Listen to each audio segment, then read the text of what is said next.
जागृति की आवश्यकता है। हमें जागृति की आवश्यकता है और पढ़ लिख करके हमें बैठने की हमें आवश्यकता नहीं। हमें तो शांत होने की आवश्यकता है। इसलिए जगत काय स्वभाव व संवेग वैराग्यार्थम, तो वह ज्ञान हमारे पास है, स्वभाव के रूप में है, किंतु उसमें नई वैराग्य फूट रहा है।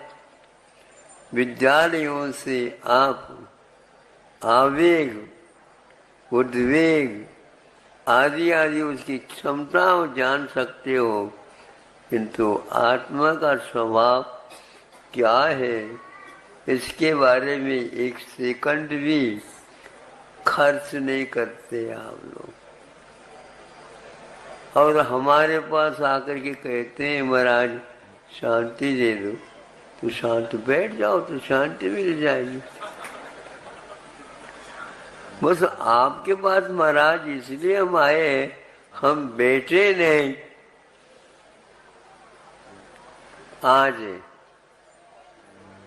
सिटिंग का इतना महत्व नहीं है जितना कि भागम भाग का है। इतना भागम भाग है उसको कोई हम समझ भी नहीं सकते। जो शांत बैठता है उसको तात्कालिक उसका अनुभव होने लग जाता है। वैराग्य में खदबद नहीं होता। आवेग में वो कभी शांत बैठ ही नहीं सकता, उछलता रहता है। तो आज की विद्या उछाल सिखाती है। उछाल तो होना तो चाहिए, लेकिन एक पढ़ा लिखा होकर के उद्वेग में पड़ जाता है और अपढ़ है और वह संवेग की ओर आ जाता है। वह मिथ्या को घना बनाता जा रहा है और यह सम्यक दर्शन को और घना आस्था को और मजबूत बनाता चला जाता है। इसलिए ऐसे विद्यालयों की ओर तीर्थंकर और उनकी संतान आदि नहीं जाती है। यदि जाती भी है तो क्षत्रियता का कुछ पाठ उन्हें दिया जाता है। यही एकमात्र जो व्यक्ति अशांत होकर के दुशांत को भी अशांत बना रहा है, उसके लिए क्षत्रियता काम करती है। तलवार इसलिए रखी है ताकि तुम्हारे उछल कूद शांत हो जाए। कैसे हो? यहाँ ला करके रख दो।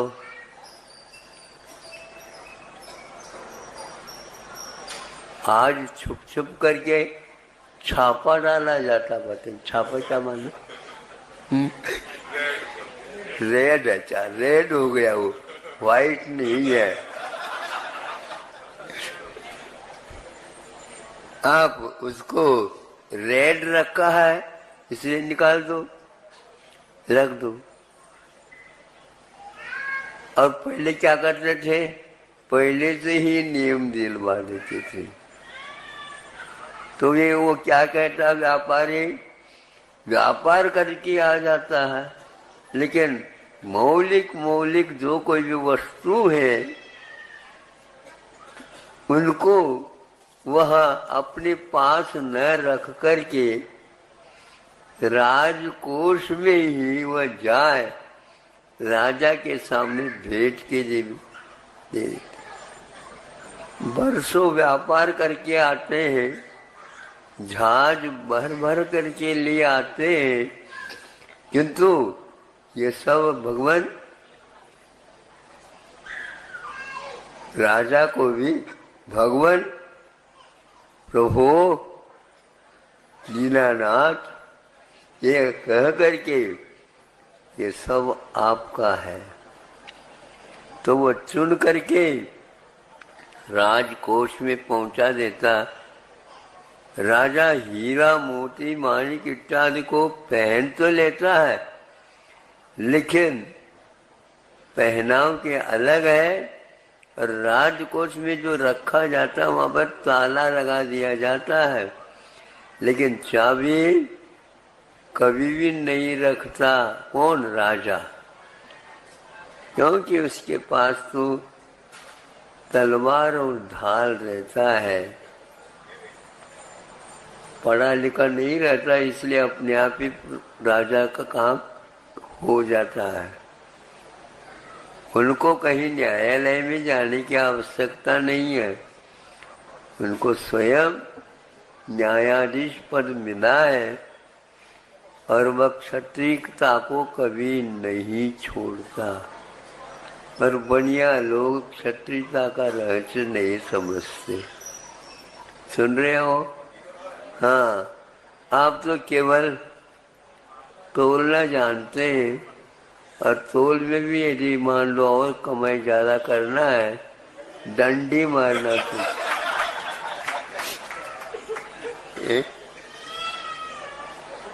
मतलब आप किसी को मारते नहीं, और ऐसे मार देते हैं डंडी मारने के उपरांत, फिर आप क्या करें? इसलिए सम्यक दर्शन की प्राप्ति के लिए बार बार मैं कहता हूँ, सम्यक निर्वेग की आवश्यकता है, वेग को कम करने की आवश्यकता है, और शांत बैठने से ही बुद्धि लब्धि प्राप्त हो जाती है। ये स्वामी और कौन किसका भोक्ता। बच्चों को बच्चे भोजन करें, वो जल्दी जल्दी न करें, इस प्रकार की बेटा धीरे धीरे खाओ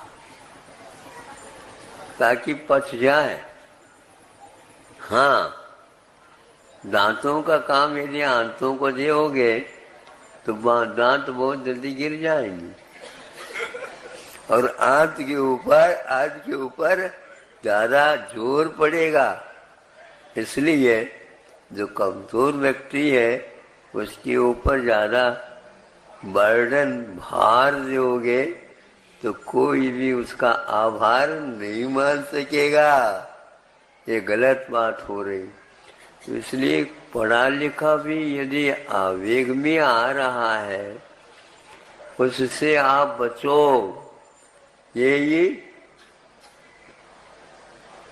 आर्यों के साथ संगति रखने के लिए हमें उपदेश दिया गया है। आर्य के साथ संगति रखो, आवेग वालों के साथ संगति नहीं रखो, क्योंकि उससे आपका भला कुछ भी नहीं होने वाला है। संगति अच्छी बनाए रखो।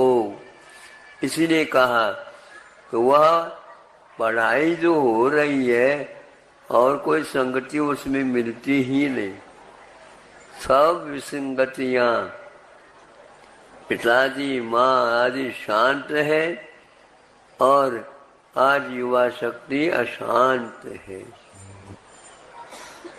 इतनी अशांत है, स्वर्गों में भी हमेशा विशुद्धि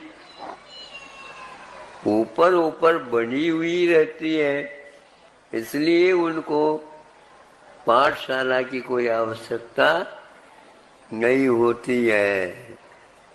और जो पढ़े लिखे होकर के इधर उधर के बातें करने वाले, उनके कारण अशांति फैल जाती है। इसके लिए रखा है जो वृत्ति बना है वह वृत्ति बनने के उपरांत शांति के साथ रहे तो उसका चारित्र ज्यों का त्यों बनाए रह सकता है, किंतु जो वह अशांत स्वयं भी है, ऊपर ऊपर जाओ तो वेग कम रहता है, उसमें भी यदि मान लो वेग रहता है तो आचार्य कहते हैं वह उसकी कमी है। तो जो व्यक्ति शांत बैठा है सम्यक दर्शन को प्राप्त कर सकता है, जो वेग में बैठा है पढ़ा लिखा होकर के भी उसे वह सम्यक दर्शन प्राप्त नहीं होगा। इतना ही आज का कहना है, तो कल का क्या पता, ये आकुलता अभी क्यों लगाए, क्या है। कल के बारे में यदि व्यक्ति शांति बनाए रखना चाहता है, कम से कम आज उसको ज्यादा पढ़ना नहीं, बहुत पढ़ना नहीं। गुरुजी क्या कहते थे, बहुत बार पढ़ो, बहुत पढ़ना नहीं, बहुत बार पढ़ो। इसका अर्थ मैं ये समझता हूँ, द्वादशांग बहुत बार है, किंतु द्वादशांग को बहुत बार पढ़ो तो नमोकार मंत्र भी पर्याप्त है। इसलिए आप लोग वेग, उद्वेग, आवेग से बचियो, संवेग और निर्वेग के साथ अपना जीवन यापन करो। अहिंसा परमो धर्मः।